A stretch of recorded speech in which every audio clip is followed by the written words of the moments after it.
Namaskar, Jai CLC. I'm Neeraj Chasta, Team Physics CLC Seeker. Welcomes you all in all new series that is previous year question solutions for JEE students.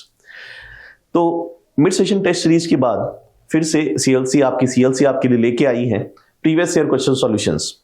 CLC के 30 साल पूरे होने के उपलक्ष्य में देश भर के बच्चों को हम लोग previous year questions for JEE के सॉल्यूशंस जो है वो CLC के यूट्यूब चैनल पर हम लोग मुफ्त में सब बच्चों को प्रोवाइड कर रहे हैं, जिसमें हम लोग JEE के 2023 और 2024 के जो सारे क्वेश्चंस आए हैं, JEE के सारे पेपर्स में जो भी सारे क्वेश्चंस अलग अलग टॉपिक्स से आए हैं, उन सब के सॉल्यूशंस हम लोग करेंगे और वो आप लोग के लिए फ्री ओपन प्लेटफॉर्म पे हम लोग प्रोवाइड कराएंगे।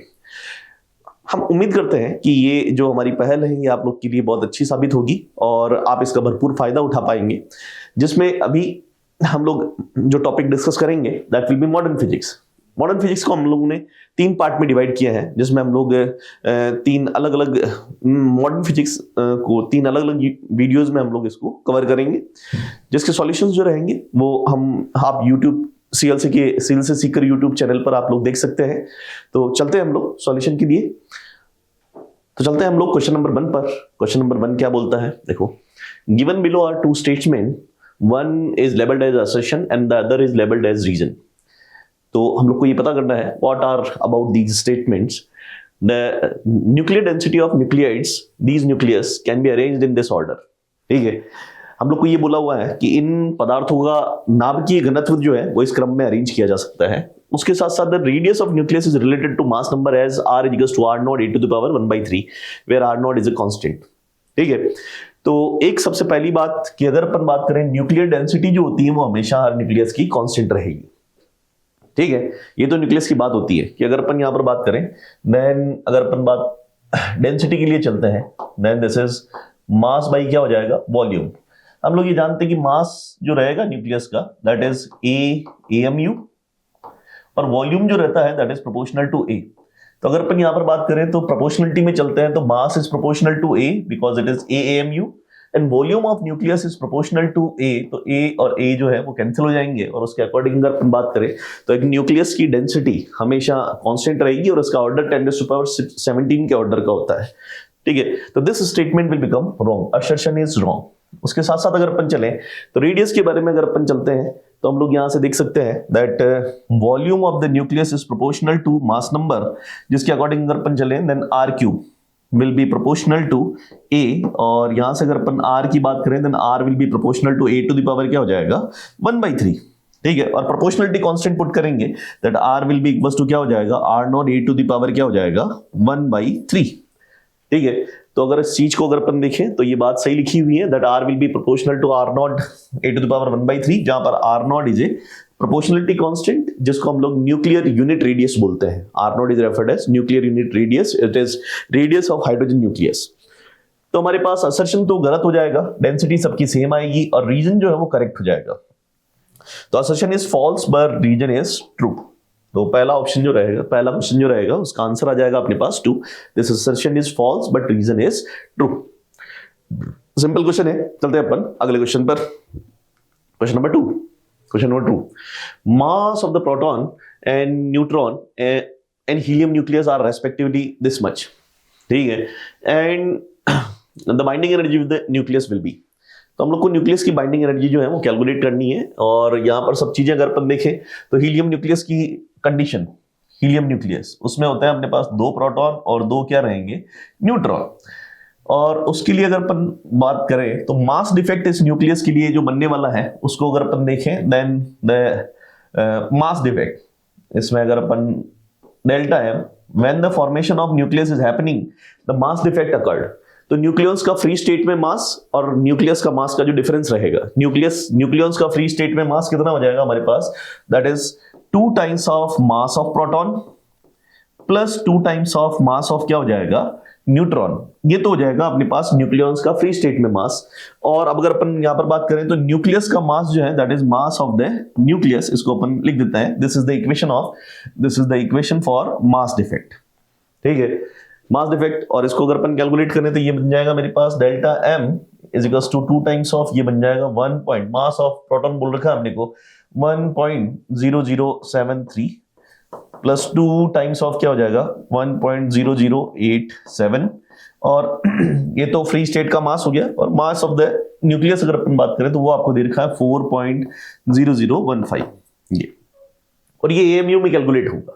अब अपन जानते हैं कि बाइंडिंग एनर्जी जो होती है, that binding energy is how much, that is delta M into कितना होता है सी स्क्वायर, या अगर अपन बात करें तो वो हो जाएगा delta M into 930 mega electron volt, ठीक है। जबकि यहां पर डेल्टा एम जो है वो किस में है, एम के स्टेट में है, केजी में रखा गया है, और यहां पर अगर अपन डेल्टा एम की बात करें तो ये किस में रखा गया है, एएमयू में। तो अभी अपने पास सारी कैलकुलेशन जो चल रही है वो एएमयू में चल रही है, तो सिस्टम की अगर अपन बाइंडिंग एनर्जी अगर देनी है, then the binding energy of the system, binding energy will be equals to, ये जो सब डेल्टा एम बन रहा है हमारे पास, इस कैलकुलेशन को अपन सॉल्व करेंगे, that is 2 times of 1.0073 into plus हो जाएगा मेरे पास 2 टाइम्स ऑफ 1.0087 माइनस ऑफ हो जाएगा मेरे पास इधर से 4.0015 इंटू अपन इसको मल्टीप्लाई करेंगे 930 मेगा इलेक्ट्रॉन वोल्ट।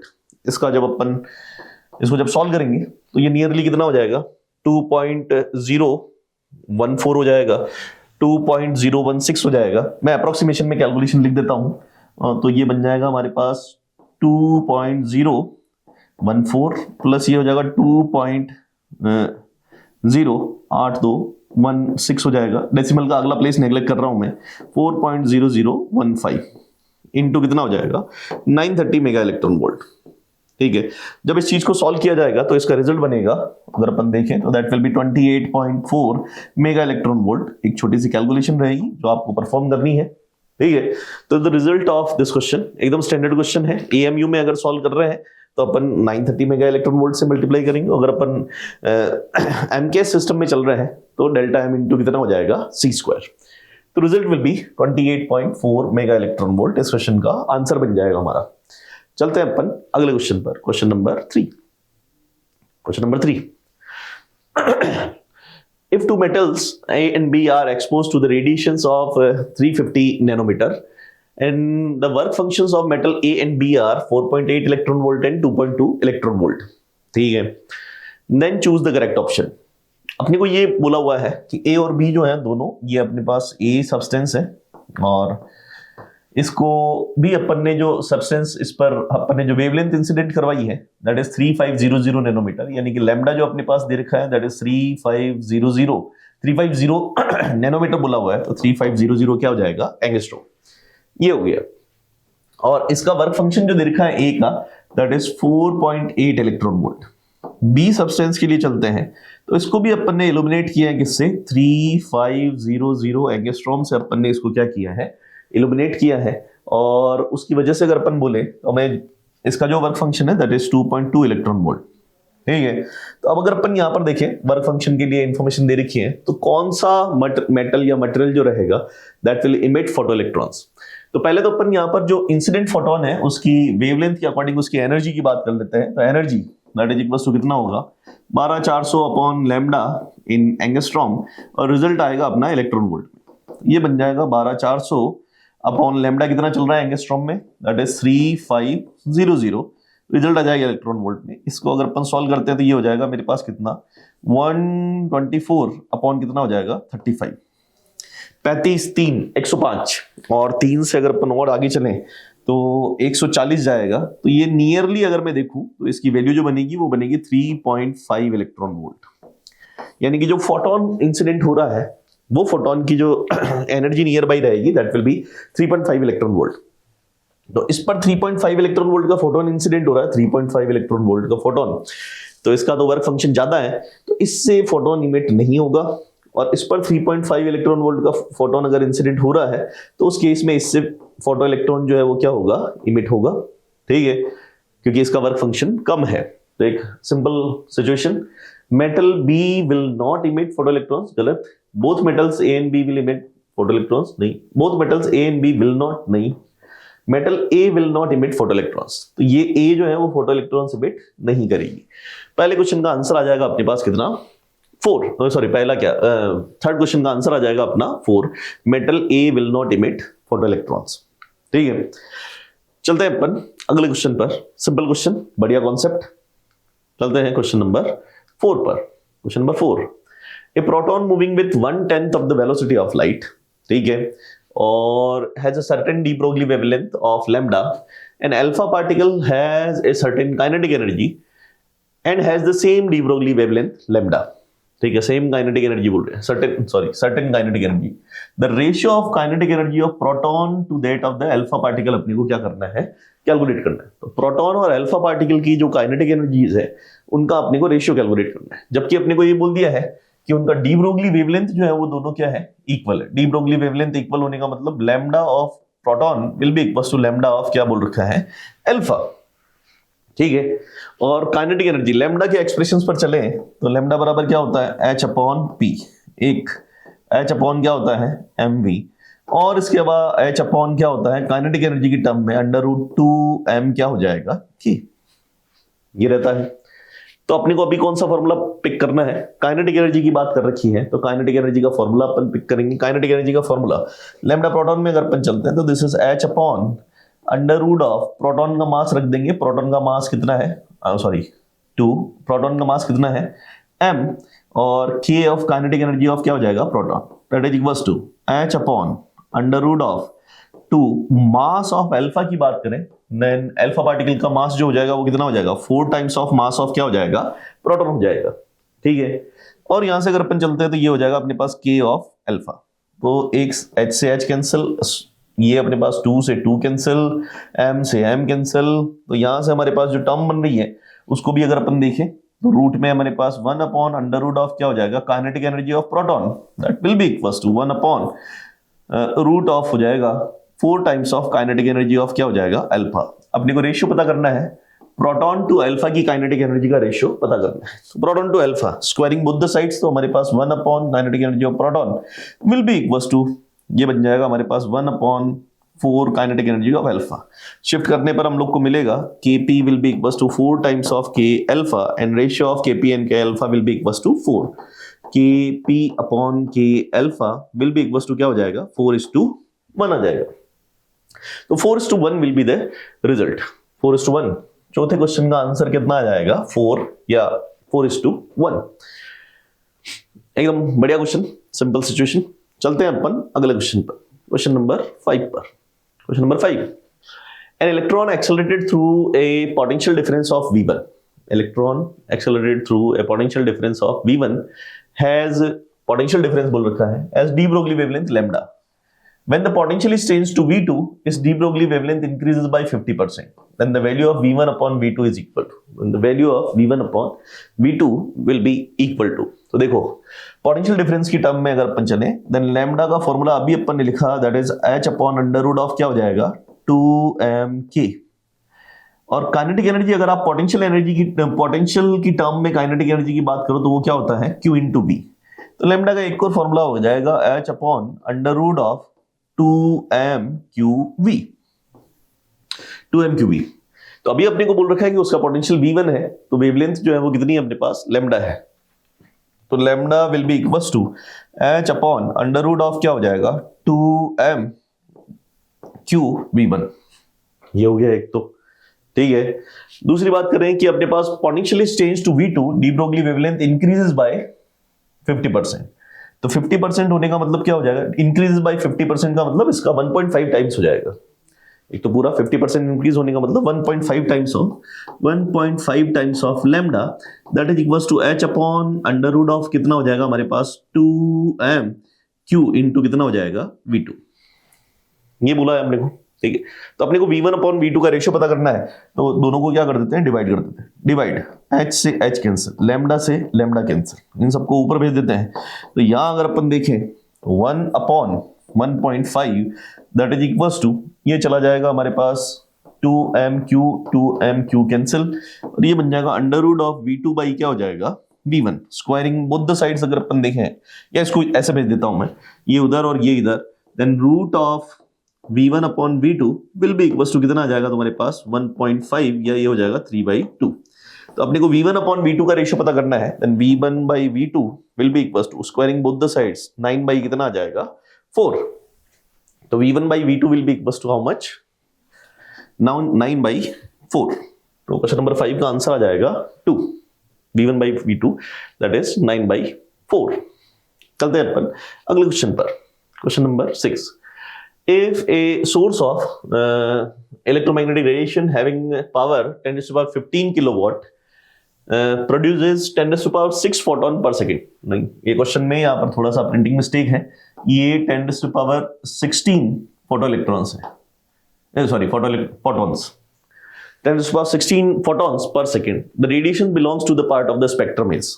तो हम लोग को ये बोला हुआ है कि एक 15 किलोवाट शक्ति का एक अपने पास इलेक्ट्रोमैग्नेटिक रेडिएशन सोर्स है और वो 10 टू द पावर 16 फोटॉन्स जो है पर सेकंड इमिट कर रहा है, तो हम लोग को बताना है कि इलेक्ट्रोमैग्नेटिक स्पेक्ट्रम के कौन से पार्ट में ये रेडिएशंस आते हैं। तो एक तो आपको ये इलेक्ट्रोमैग्नेटिक स्पेक्ट्रम जो है वो पूरी तरह से याद होना चाहिए। स्पेक्ट्रम की हर जो पार्ट है, जैसे विजिबल स्पेक्ट्रम है, अल्ट्रावायलेट है, इंफ्रारेड है, इनकी वेवलेंथ क्या होती है ये आपको पता होना चाहिए। इनकी जो फ्रीक्वेंसी क्या होती है ये आपको पता होना चाहिए। फ्रीक्वेंसी और वेवलेंथ अपन कैलकुलेट कर सकते हैं, ठीक है। और इनकी एप्लीकेशंस भी आपको पता होनी चाहिए, क्योंकि ऐसा क्वेश्चन आ जाते हैं हमेशा, ठीक है। तो अभी अगर अपन देखें तो हमारे पास energy of a photon that is equal to how much, h nu. अगर हमारे पास बहुत सारे फोटॉन्स इमिट हो रहे हैं then the total energy of this system will be equal to NH nu. और पावर की सेंस में बात करें तो पावर जो हो जाएगी that is equal to total energy upon क्या हो जाएगा, टाइम, ठीक है। तो power radiated that is equal to number of photons emitted per unit time, ठीक है, इनटू कितना हो जाएगा हमारे पास, इसको N/T कर दिया अपन ने, और H इंटू कितने हो जाएगा, न्यू हो जाएगा। पावर आपको दे रखी है 15 किलोवाट का मतलब 10 to the power 3 that is equal to number of photons emitted per second, ये 10 टू द पावर 6 नहीं है, 10 टू द पावर 16 है, 10 टू द पावर 16। H की वैल्यू की अगर अपन बात करें तो H जो हो जाएगा that is 6.62 into 10 to the power कितना हो जाएगा, माइनस का 34 और न्यू, ठीक है। तो इसको अगर अपन सॉल्व करते हैं तो यहां से अगर देखो क्या करते हैं अपन, that is V will be equal to, इसको भेज देता हूं उधर, तो ये बनेगा मेरे पास, इधर से ऊपर भेजता हूं मैं इसको, तो this is 15 into 10 to the power कितना हो जाएगा, माइनस का 13, ठीक है, अपॉन ये हो जाएगा 6.62 इंटू 10 टू द पावर कितना हो जाएगा, माइनस 34। जिसको अगर अपन और आगे लेके चलते हैं तो v will be equal to 15 by 6.62 into 10 to the power minus 13 और माइनस 34 प्लस का 34, और ये हो जाएगा मेरे पास कितना, प्लस का 21 बन जाएगा, ठीक है। और 6 2 12 6.6 तो 6 15, तो ये नियर बाई जो है वो 2.5 के आसपास बनेगा। तो रिजल्ट जो अपने बनेगा that is 2.5 into 10 to the power कितना हो जाएगा, 21, ये बनेगा। अब ये जो 21 hertz 10 to the power 21 hertz जो आ रही है, ये आपको फ्रीक्वेंसी रेंज जो है वो इलेक्ट्रोमैग्नेटिक स्पेक्ट्रम की याद रखनी पड़ेगी। This frequency lies in the range of gamma rays. तो 6 का आंसर नंबर जो हो जाएगा दैट विल बी 3, ये जो रहेगा ये गामा रेज रहेगी, because 10 to the power 21 hertz जो है वो गामा रेज की फ्रीक्वेंसी होती है। इस ऑर्डर की जो फ्रीक्वेंसी होती है वो गामा रेज की फ्रीक्वेंसी होती है। तो ईएमएफ स्पेक्ट्रम आपको याद रखना पड़ेगा।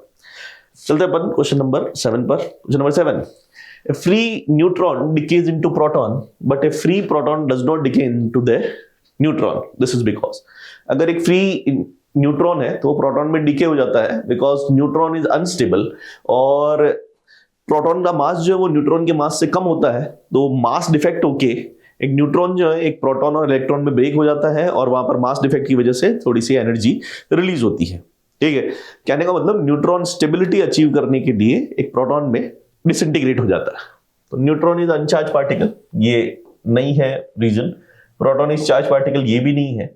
Neutron is a composite particle made of proton electron, made नहीं है, वो स्टेबिलिटी अचीव करता है। Neutron have larger rest mass than the proton, ठीक है। न्यूट्रॉन का मास प्रोटॉन से ज्यादा है, तो मास डिफेक्ट होके न्यूट्रॉन जो है वो स्टेबिलिटी अचीव करता है, वो प्रोटॉन और इलेक्ट्रॉन में क्या हो जाता है, डिसइंटीग्रेट हो जाता है। तो a free neutron is unstable because the mass of the neutron is more than proton, तो वो थोड़ा सा मास डिफेक्ट होके डिसइंटीग्रेट हो जाएगा प्रोटॉन और इलेक्ट्रॉन में। तो 7 का आंसर नंबर हो जाएगा 4। चलते हैं अपन अगले क्वेश्चन पर। Question number 8, an alpha particle, a proton and an electron have the same kinetic energy. एक अल्फा पार्टिकल, एक प्रोटॉन और एक इलेक्ट्रॉन जो है उनकी काइनेटिक एनर्जी जो है वो क्या है, सेम है, same kinetic energy. Which of the following is correct in their de Broglie wavelength? तो अल्फा पार्टिकल है, इसका मास तो 4 टाइम्स ऑफ मास ऑफ क्या होता है, प्रोटॉन होता है। ठीक है, प्रोटॉन का मास m है और इलेक्ट्रॉन का मास तो और भी कम होता है। तो अगर अपन बात करें इक्वेशन की, then lambda is equals to, और किसकी टर्म में बात करनी है, same kinetic energy, h upon under root of क्या हो जाएगा मेरे पास 2mk। ठीक है, काइनेटिक एनर्जी सेम है, h कांस्टेंट है, 2 कांस्टेंट है, तो lambda will be proportional to 1 upon क्या हो जाएगा अंडर रूट m। m जिसका कम रहेगा उसका लैम्डा सबसे क्या रहेगा ज्यादा। तो मास तो इलेक्ट्रॉन का सबसे कम आएगा, तो lambda electron will be greatest. उसके बाद मास जो रहेगा वो प्रोटॉन का रहेगा, तो ये lambda of electron will be greatest. उसके बाद लैम्डा ऑफ क्या आ जाएगा, प्रोटॉन आ जाएगा, और अल्फा पार्टिकल का मास जो रहेगा वो सबसे ज्यादा रहेगा, तो इसकी वेवलेंथ जो रहेगी वो सबसे कम रहेगी। D Broglie wavelength will be least in case of alpha particle. तो इलेक्ट्रॉन का मास सबसे कम तो वेवलेंथ सबसे ज्यादा, उसके बाद प्रोटॉन का मास है तो वेवलेंथ प्रोटॉन की आ जाएगी, और सबसे ज्यादा मास जो है, मास जिसका सबसे ज्यादा अल्फा पार्टिकल का, तो उसकी वेवलेंथ सबसे कम हो जाएगी। तो order will be equal to lambda E will be greater than lambda E will be greater than lambda P will be greater than lambda alpha. तो 8th का आंसर आ जाएगा 2। ठीक है, तो एक सिंपल क्वेश्चन है, lambda E is greater than lambda P will be greater than lambda alpha. ठीक है, चलते हैं अपन क्वेश्चन नंबर 9 पर। Question number 9, electron beam is used in electron microscope when accelerated by a voltage of 20 kilovolt 20 kilovolt de Broglie wavelength of 20 kilovolt voltage बोला हुआ है, de Broglie wavelength of lambda naught। if the voltage increased to 40 kilovolt, voltage को अपन ने 20 से क्या कर दिया है 40 कर दिया है, तो अपने को ये बताना है कि then the de Broglie wavelength associated with the electron beam will be equals to, तो अभी lambda naught है तो lambda naught की इक्वेशन लिख देते हैं। lambda naught क्या हो जाएगा तुम्हारे पास, this will be h upon under root of, voltage की टर्म में बात करनी है तो अंडर रूट 2mqv। ठीक है, और अपन ने वोल्टेज को क्या कर दिया है अभी लैम्डा नॉट, अभी बाद में लैम्डा नॉट डैश की बात करें तो अपन ने 20 से वोल्टेज को क्या कर दिया है 40 कर दिया, तो इफेक्टिवली वोल्टेज अपन ने डबल कर दिया है, तो वो हो जाएगा h upon under root of 2mq, और वोल्टेज अपन ने कर दिया 2v, वहां पर 20 रख लो या 40 रख लो, रेशियो कर लो, कैसे भी सॉल्व करो, but ultimately this 2 will be taken aside और lambda not dash will be equals to h upon under root of 2mqv।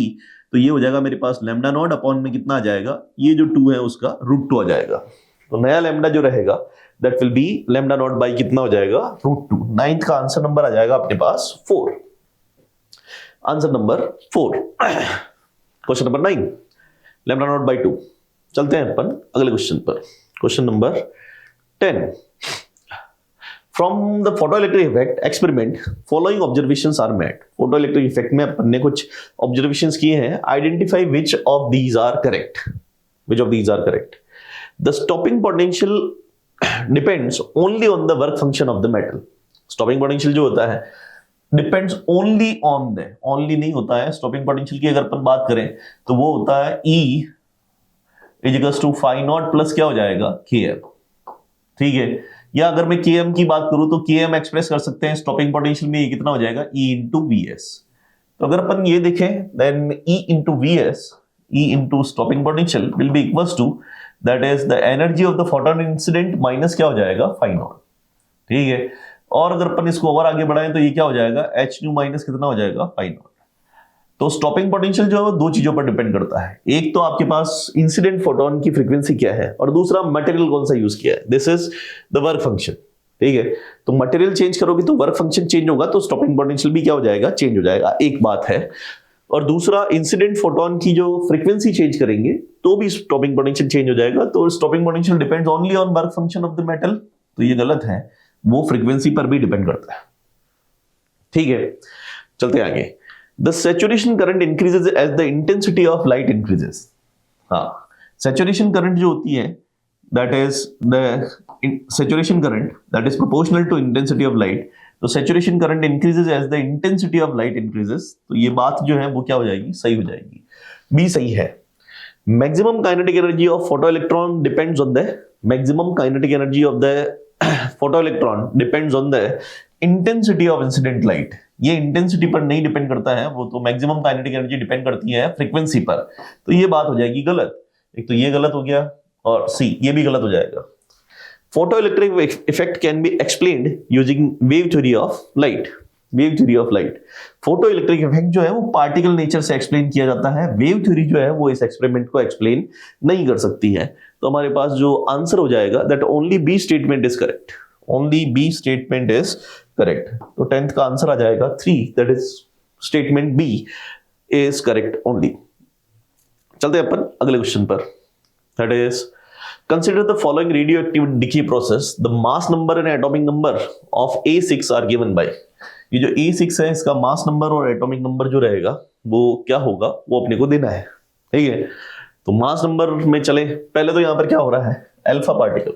तो अल्फा पार्टिकल में क्या इफेक्ट आता है, अल्फा में A जो है वो 2 से कम हो जाएगा, तो ये 84 है, तो 84 में 2 से कम होगा तो ये हो जाएगा 82, और ये 4 से कम हो जाएगा तो 214, ठीक है।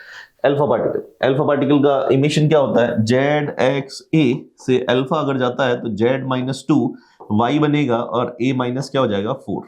उसी तरह से अब आ रहा है बीटा माइनस, तो बीटा माइनस में Z क्या हो जाता है, 1 से प्लस हो जाता है, तो बीटा माइनस में Z 1 से प्लस हो जाएगा तो Z प्लस हो जाएगा, तो ये हो जाएगा 83 और ये हो जाएगा 214। गामा पार्टिकल में केवल एक एक्साइटेड न्यूक्लियस जो है वो ग्राउंड स्टेट पे आता है, उससे A और Z इफेक्ट नहीं होते हैं, ठीक है। तो उस केस में ये भी 83 और 214 ही रहेंगे। अल्फा पार्टिकल में वापस से ये हो जाएगा 81 और 214 की वजह से क्या हो जाएगा 210 हो जाएगा, ठीक है। अल्फा पार्टिकल में 2 से Z डिक्रीज हो जाएगा और A जो है वो 4 से डिक्रीज हो जाएगा। आगे चलते हैं, यहाँ पर बीटा प्लस का मतलब होता है Z माइनस, तो ये हो जाएगा 80 और ये हो जाएगा 210। Beta plus particle, beta minus और बीटा प्लस की अगर अपन बात करें तो इफ वी हैव ZXA और यहाँ पर बीटा माइनस का इमिशन हो रहा है तो Z1 से प्लस हो जाएगा, Z+1 YA हो जाएगा, और उसी जगह पर अगर आपके पास यहाँ पर बीटा प्लस इमिशन हो रहा है तो बीटा प्लस पर Z माइनस हो जाएगा, Z-1 YA हो जाएगा, ठीक है। तो अब अगर अपन आगे चलते हैं, वापस से इमिशन जो हो रहा है that final emission is gamma, तो गामा से A और Z चेंज नहीं होता है, तो 80 और कितना हो जाएगा 210 हो जाएगा। तो रिजल्ट आपके पास आ जाएगा कितना, that is 210 and 80। Mass number will be 210 and atomic number will be 80। तो 210 और 80, 210 और 80, तो 11th का आंसर नंबर आ जाएगा कितना 3, 210 एंड 80, ठीक है। Simple question. गामा में कोई चेंज नहीं होता है, गामा में एक एक्साइटेड न्यूक्लियस जो है ZXA, गामा अगर इमिशन हो रहा है तो ZXA ही रहेगा। एक्साइटेड न्यूक्लियस ग्राउंड स्टेट में आ रहा है तो वो कुछ फोटॉन्स इमिट करता है, उनको गामा फोटॉन्स हम लोग बोलते हैं। चलते हैं क्वेश्चन नंबर 12 पर। Question number 12, stopping potential in photoelectric effect does not depend on the power of light source, ठीक है। स्टॉपिंग पोटेंशियल जो है वो डिपेंड करता है E, that is equals to that is phi naught plus क्या हो जाएगा Km, और Km जो होता है वो होता है E इंटू VS। तो अपन E इंटू VS को अगर लिखें तो ये डिपेंड करता है दैट इज E माइनस कितना हो जाएगा, दैट इज फाई नॉट, ठीक है। E into VS that is H nu minus कितना हो जाएगा फाई नॉट। अब अपने को पावर के बारे में बोला हुआ है, तो पावर के बारे में जब भी बोला गया है तो आपको फर्स्ट प्रेफरेंस पर उसको इंटेंसिटी से रिलेट करना है। हम लोग जानते हैं that intensity of light that is equals to power per unit क्या हो जाएगा एरिया।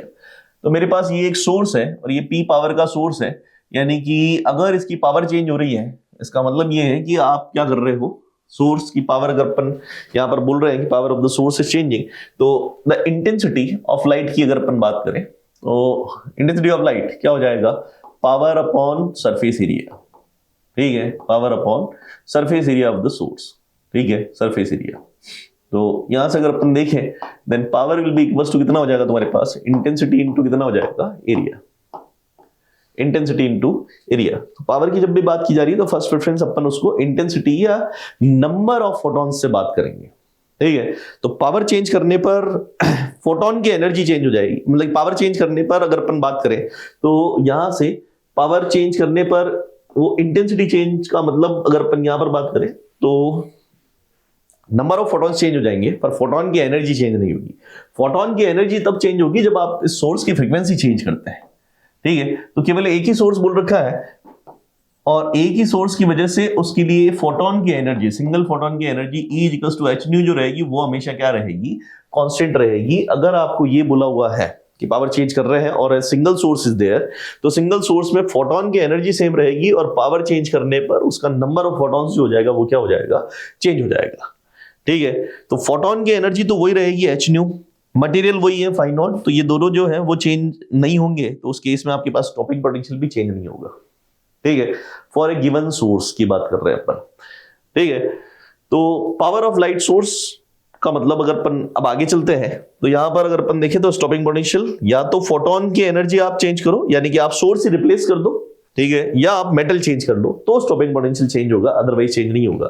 तो stopping potential of photo electric effect does not depend on the power of the given light source. ये बात सही है, डज नॉट डिपेंड बोल रखा है इसने, डज नॉट डिपेंड। ठीक है, हाँ ये जरूर है कि आप अगर सोर्स को चेंज कर दोगे तो उस केस में क्या हो जाएगा, फोटोन की एनर्जी चेंज हो जाएगी, तो उस केस में स्टॉपिंग पोटेंशियल चेंज हो जाएगा। ठीक है, गिवन सोर्स की आप अगर पावर चेंज कर रहे हो तो गिवन सोर्स की पावर चेंज करने का मतलब ये है कि आप उससे नंबर ऑफ फोटॉन्स को चेंज कर रहे हो, आप उस टाइम पर फोटोन की एनर्जी जो है वो चेंज नहीं हो रही है।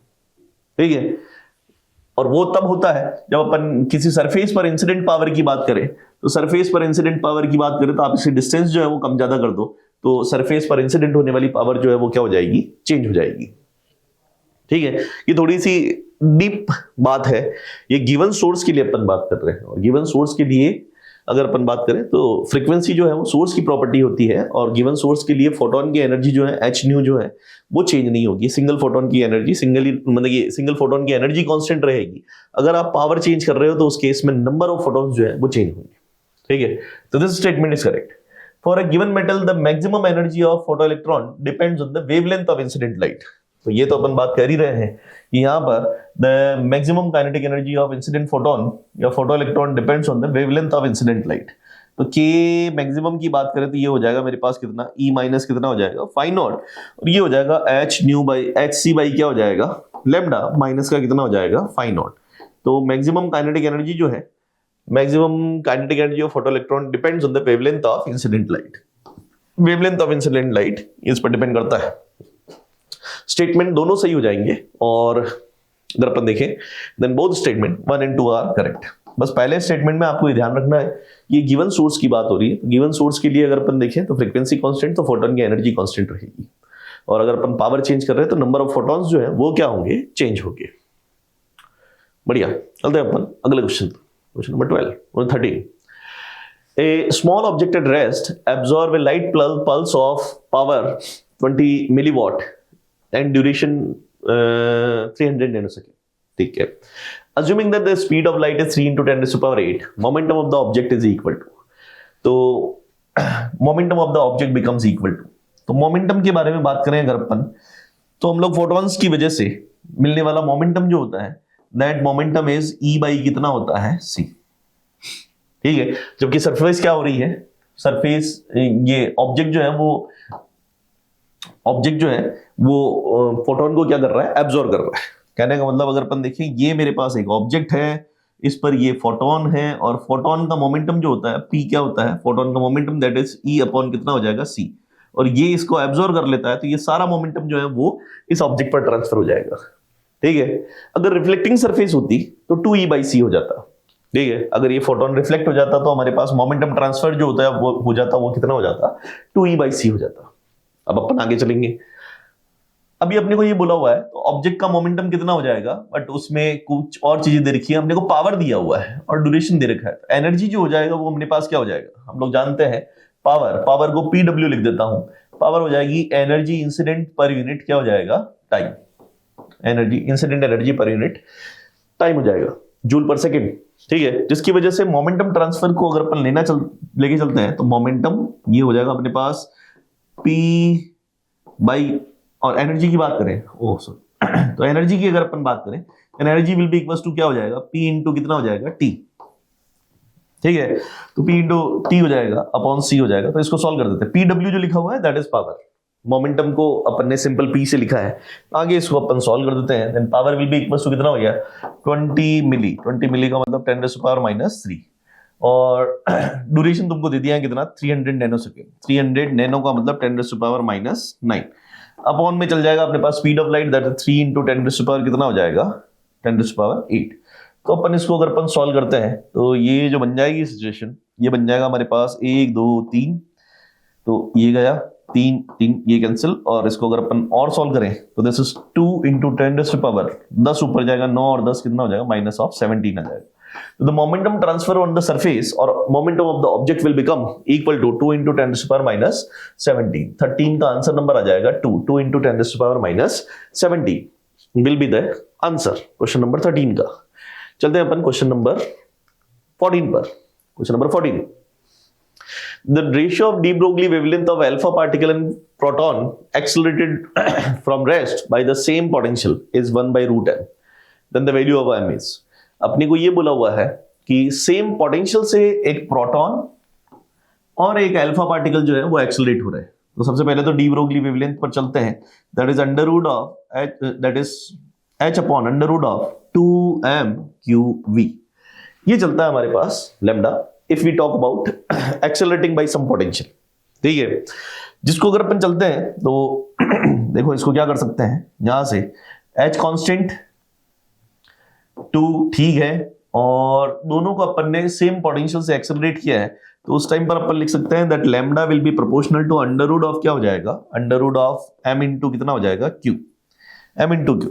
यानी कि अगर मैं lambda proton upon lambda alpha की बात करूं, then the ratio of de Broglie wavelength of alpha particle to the proton बोला हुआ है, तो इसको उल्टा कर देते हैं अपन। मैं इसको ऐसे लिख देता हूं, लैम्डा अल्फा अपॉन क्या हो जाएगा, lambda proton, that is equals to lambda alpha के लिए बात करें तो 1 upon under root of mass कितना हो जाएगा मेरे पास 4m इंटू कितना हो जाएगा 2q, that is 4 times of mass of proton और 2 times of charge of proton. Alpha particle पर जो कंडीशन होती है, और mass of proton is m और चार्ज जो है वो कितना अपने पास q। तो हमारे पास सिचुएशन जो हो जाएगी वो ये है कि अल्फा पार्टिकल पर चार्ज जो है वो प्रोटॉन के चार्ज का डबल और मास जो है उसका 4 गुना होता है। यहाँ पर lambda alpha upon lambda proton जो हो जाएगा ये सब कैंसिल हो गए, और 1 अपॉन रूट ऑफ कितना हो जाएगा 4 और 2 8 हो जाएगा। तो lambda alpha upon lambda proton will be equals to 1 by कितना आ जाएगा रूट 8 आ जाएगा। तो अपने को रूट 1 बाई रूट 8, तो m की वैल्यू जो हो जाएगी वो कितनी आ जाएगी 8 आ जाएगी। 14 का आंसर नंबर आ जाएगा 3। चलते हैं अपन अगले क्वेश्चन पर। 15. The threshold wavelength of a photoelectric emission of the material is 5500 angstrom. ठीक है, photoelectrons will be emitted when the metal is or material is illuminated by the monochromatic radiation. प्रकाश विद्युत उत्सर्जन की दैलीय तरंगदैर्घ्य अपने पास इतनी है। प्रकाशिक इलेक्ट्रॉन उत्सर्जित होगा जब एक वर्णीय प्रकाश स्रोत, जब इसमें से कौन सा प्रकाश जब डाला जाए। एक तो बात यह है कि फोटो इलेक्ट्रिक इमिशन के लिए अगर अपन चलते हैं तो incident frequency must be greater then threshold frequency, greater than और इक्वल टू। फ्रीक्वेंसी जो है वो थ्रेशोल्ड फ्रीक्वेंसी से ज्यादा होनी चाहिए। ठीक है, उसी जगह पर मैं बात करूं वेवलेंथ के लिए, तो इंसिडेंट वेवलेंथ जो है वो थ्रेशोल्ड वेवलेंथ से क्या होनी चाहिए, कम होनी चाहिए। ठीक है, तो वेवलेंथ अपने को ये बोल दिया है that the threshold wavelength of the photo electrons emission is 5500। तो लैम्डा नॉट तुमको दे दिया है दैट इज 5500 एंगस्ट्रॉम। ठीक है, तो इंसिडेंट वेवलेंथ जो है वो इससे कम होनी चाहिए। Frequency, incident frequency should be greater then the threshold frequency and incident wavelength should be less than the threshold wavelength. ठीक है, तो इसके हिसाब से अगर अपन चलते हैं तो इससे कम वेवलेंथ पर फोटो इलेक्ट्रिक इमिशन होगा और इससे ज्यादा वेवलेंथ पर फोटो इलेक्ट्रिक इमिशन जो है वो नहीं होगा। कम के लिए बात करें तो अब आपको ये देखना है कि 5500, वापस से वही बात, इलेक्ट्रोमैग्नेटिक स्पेक्ट्रम आपको ध्यान रखना है। अभी तो ये बेसिक है कि ये 5500 जो है ये 4000 एंगस्ट्रॉम से 7000 में आ रही है। इसका मतलब ये विजिबल स्पेक्ट्रम में है, और विजिबल के इधर जो होता है वो होता है अल्ट्रावायलेट और इसके इधर होता है इंफ्रारेड। ठीक है, कहने का मतलब अल्ट्रावायलेट पर तो इमिशन होगा और इंफ्रारेड पर इमिशन नहीं होगा। अल्ट्रावायलेट की वेवलेंथ जो रहती है वो विजिबल स्पेक्ट्रम से क्या रहेगी, कम रहेगी। लाइमन सीरीज की जगह अपन बात करते हैं तो वो लाइमन किस में आती है, अल्ट्रावायलेट में आती है। बामर आती है विजिबल में, और आगे वाली जो है वो सारी तीनों जो आती है वो किस में आती है, इंफ्रारेड में आती है। तो अल्ट्रावायलेट अगर सोर्स है तो इमिशन हमारे पास पॉसिबल होगा, और इंफ्रारेड सोर्स की वजह से इमिशन पॉसिबल नहीं होगा। तो अल्ट्रावायलेट, ये भी अल्ट्रावायलेट, ये भी अल्ट्रावायलेट, इस पावर से कोई लेना देना नहीं है। सिंगल सोर्स के लिए अगर अपन पावर की बात करें तो पावर से जो इमिशन है वो डिसाइड नहीं होगा। ठीक है, आपके पास उसकी जो फोटोन की फ्रीक्वेंसी या वेवलेंथ जो है वो एक पर्टिकुलर रेंज में, वो थ्रेशोल्ड वेवलेंथ से क्या होनी चाहिए, कम होनी चाहिए। तो हमारे पास दोनों अल्ट्रावायलेट सोर्स जो रहेंगे उनकी वजह से इमिशन होगा C और D। तो C और D की वजह से इमिशन पॉसिबल होगा, CND ओनली। ठीक है, दोनों इंफ्रारेड की वजह से इमिशन नहीं होगा because the wavelength is greater than the threshold wavelength. बढ़िया क्वेश्चन। ठीक है, क्वेश्चन नंबर 16 पर चलेंगे। 16 the threshold frequency of metal is F0। ठीक है, when the light of frequency 2F0 is incident on the metal plate, the maximum velocity of photoelectron is V1. When the frequency of incident radiation has increased to 5F0, the maximum velocity of photoelectron is V2. तो the ratio of V1 to the V2। ठीक है, solve करना पड़ेगा। E equals to क्या होता है अपने पास, phi naught plus होता है Km। ठीक है, जिसको अगर अपन इसको लिखें तो ये होता है अपने पास कितना, दैट इज थ्रेशोल्ड फ्रीक्वेंसी तुमको F0 दे दी है, तो ये होता है हमारे पास HF या H न्यू कर लेते हैं, चलो H न्यू की टर्म में समझा देता हूं। H nu that is equals to H nu naught plus ये हो जाएगा मेरे पास कितना, हाफ M V स्क्वायर।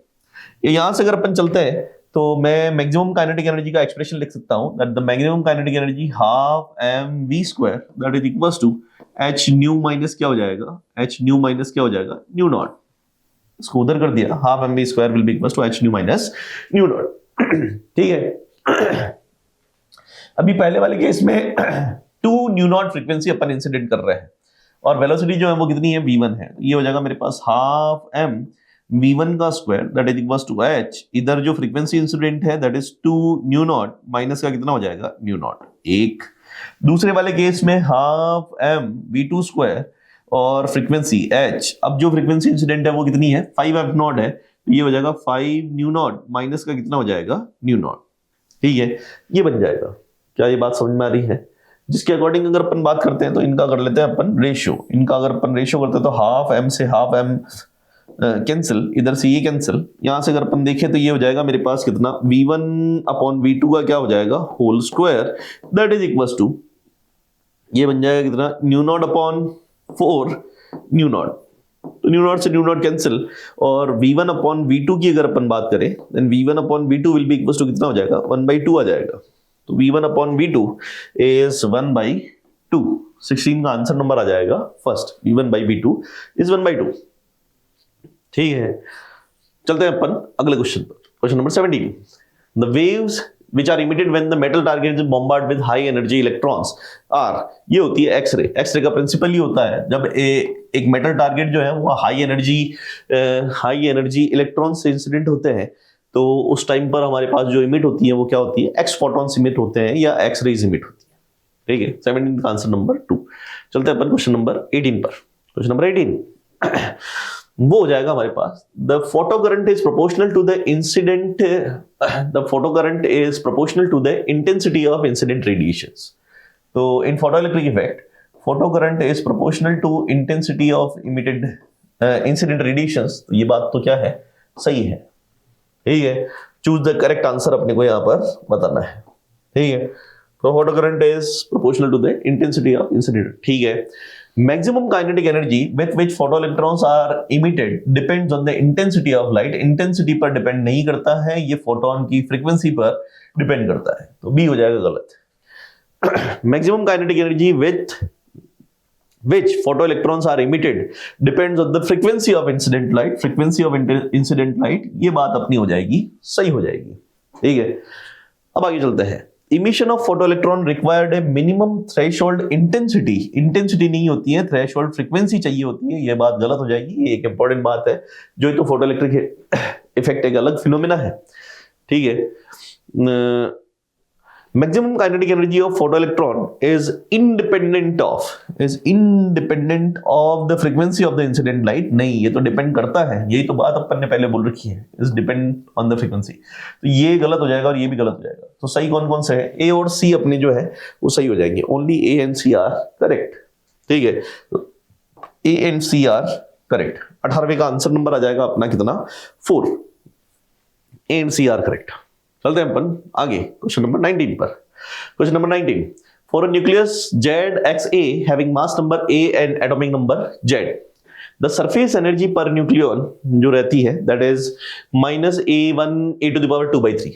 ठीक है भाई, सरफेस एनर्जी जो होती है, दैट सरफेस एनर्जी अगर अपन बात करें तो surface energy is given bye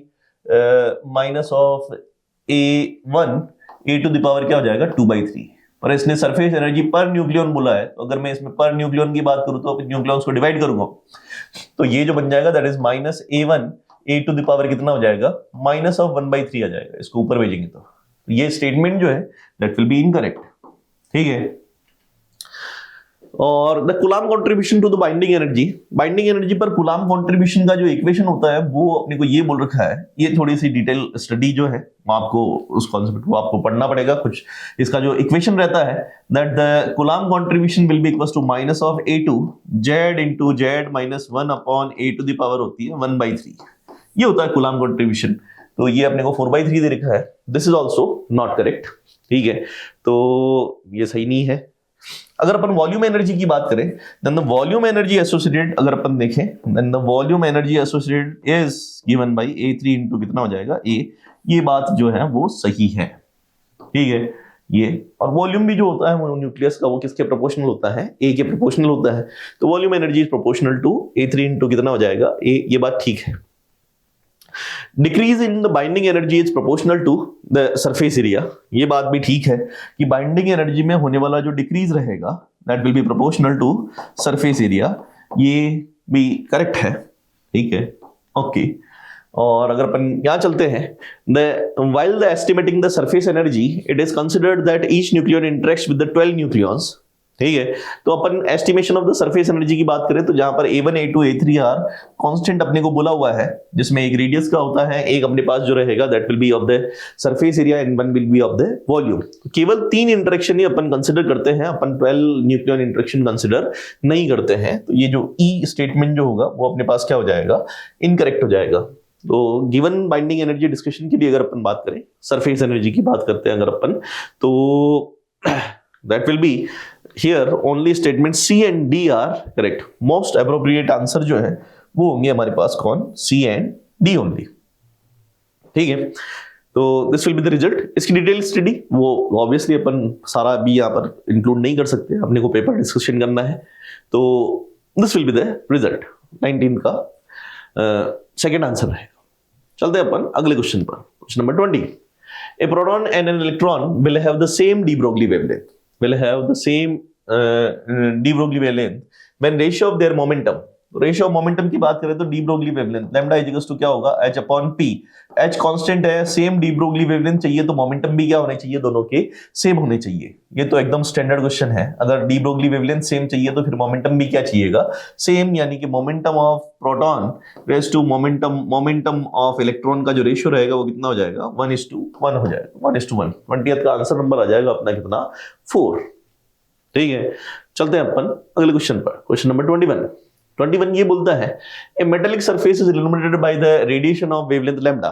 ठीक है, और आगे चलते हैं, the stopping potential is V0। If the same surface is illuminated by the radiation of wavelength 2 lambda, the stopping potential becomes V0/4।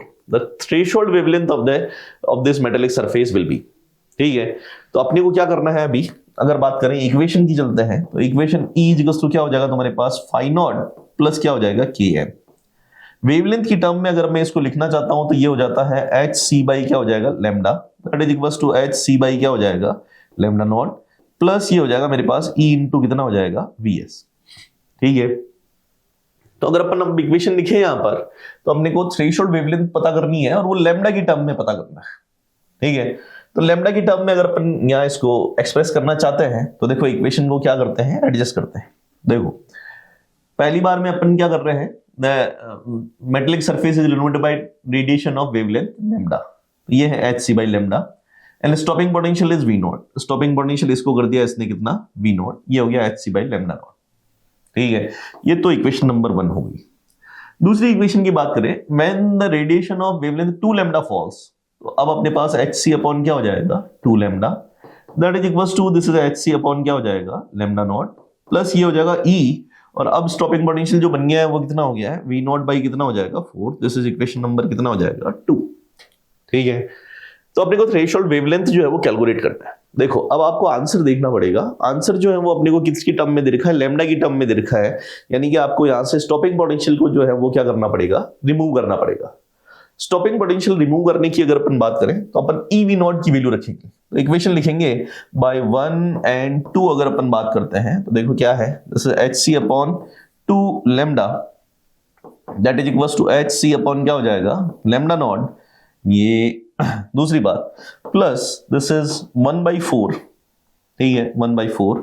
और अब ई वी नॉट की वैल्यू रख रहा हूं मैं, ई वी नॉट की वैल्यू ये पूरी की पूरी मैं पुट कर देता हूं, this is how much, this is hc upon क्या हो जाएगा लैम्डा माइनस hc अपॉन क्या हो जाएगा लैम्डा नॉट, ये हो जाएगा क्योंकि मेरे को लैम्डा लेके आना है और लैम्डा नॉट की वैल्यू पता करनी है, ठीक है। तो उसके लिए अगर अपन चलते हैं तो यहां से इक्वेशन को थोड़ा सा एडजस्ट करते हैं, देखो क्या हो जाएगा, दिस इज hc अपॉन क्या बदलाएगा 2 lambda that is equals to hc upon हो जाएगा लैम्डा नॉट प्लस ये हो जाएगा hc अपॉन क्या हो जाएगा 4 lambda minus of hc upon क्या हो जाएगा 4 लैम्डा नॉट, ठीक है।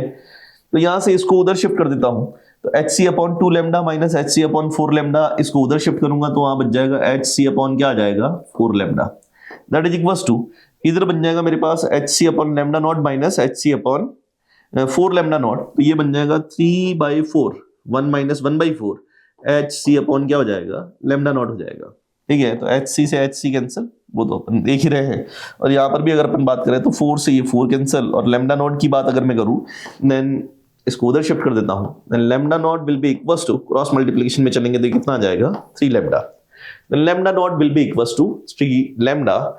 ये क्वेश्चन जो है दो तरीके से दिया जाता है, कभी इसका आंसर वी नॉट की टर्म में भी दिया जाता है, तो आप यहाँ पर वी नॉट ऑप्शन देखेंगे, आपको लैम्डा की टर्म में आंसर देना है, यानी कि वी नॉट जो है वो एलिमिनेट करना पड़ेगा, आंसर अपने पास हो जाएगा दैट इज 3 लैम्डा, ठीक है।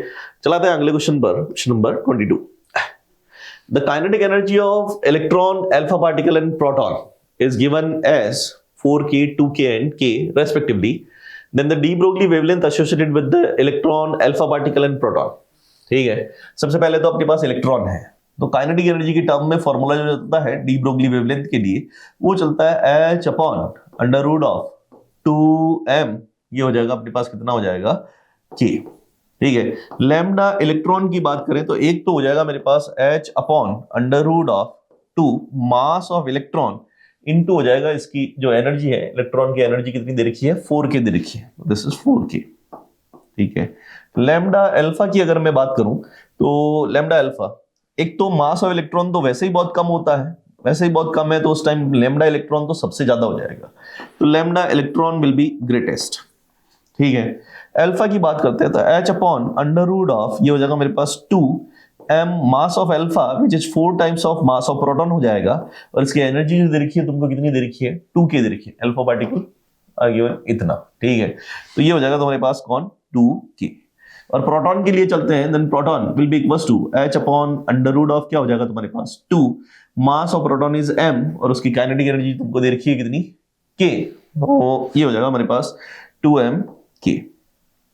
तो इसको अगर अपन लेके चलते हैं तो इसकी काइनेटिक एनर्जी अपने पास अल्फा पार्टिकल की काइनेटिक एनर्जी 2k कर रखी है, तो ये बन जाएगा मेरे पास 4 2 साइड में कर लेता हूं 8, तो 1/√8, और ये बच जाएगा h upon under root of 2mk, h upon under root of 2mk, तो ये बन जाएगा लैम्डा ऑफ क्या हो जाएगा प्रोटॉन, यानी कि अगर अपन बात करें तो ये 1/8 आ रहा है, तो अल्फा पार्टिकल की जो वेवलेंथ रहेगी वो प्रोटॉन की वेवलेंथ से क्या रहेगी कम रहेगी, एंड उसका मास वैसे भी ज्यादा होता है और इसने एनर्जी भी थोड़ी ज्यादा दे रखी है, तो उसके अकॉर्डिंग अगर ऑर्डर की बात करें तो लैम्डा इलेक्ट्रॉन सबसे ज्यादा रहेगा, उसके बाद रहेगा लैम्डा प्रोटॉन, और सबसे कम जो रहेगा that will be lambda alpha, और अल्फा की बात ये रहेगी lambda alpha will be equals to lambda proton upon कितना हो जाएगा √8, ठीक है। तो लैम्डा अल्फा बराबर बराबर तो कुछ नहीं आ रहा है, lambda alpha is greater, no lambda alpha is minimum lambda proton and lambda electron, 22 का आंसर नंबर आ जाएगा अपना, कितना आ जाएगा दिस विल बी 2, ठीक है। चलते हैं अपन क्वेश्चन नंबर 23 पर, 23। The work function of aluminium and gold are 4.1 electron volt and 5.1 electron volt. The ratio of slope of the stopping potential versus frequency plot. ठीक है, चलो भाई बढ़िया बात है, ये अच्छा क्वेश्चन है। ये होता है h nu that is equals to h nu naught plus कितना होता है EVS, ठीक है। और यहां से मैं अगर स्टॉपिंग पोटेंशियल की बात करूं तो स्टॉपिंग पोटेंशियल हो जाएगा E को डिवाइड कर देता हूं, तो E को डिवाइड करने पर इक्वेशन बन जाएगी आपके पास h upon E new plus ये हो जाएगा h न्यू नॉट अपॉन में क्या आ जाएगा E, इसको उधर भेज दिया, ओ सॉरी माइनस, इसको उधर भेज दिया तो ये माइनस हो जाएगा, तो h nu minus H new not और ई का इधर वापस क्या कर देंगे, डिवाइड कर देंगे। तो स्टॉपिंग पोटेंशियल की इक्वेशन जो आएगी, स्टॉपिंग पोटेंशियल वर्सेस फ्रीक्वेंसी की बात करेंगे तो H upon E, this is new, minus of हो जाएगा मेरे पास कितना, एच न्यू नॉट अपॉन में क्या आ जाएगा, ई। अब अपन स्लोप की बात करते हैं, the ratio of the slope of stopping potential versus frequency. तो स्टॉपिंग पोटेंशियल फ्रीक्वेंसी y बराबर एम एक्स प्लस सी।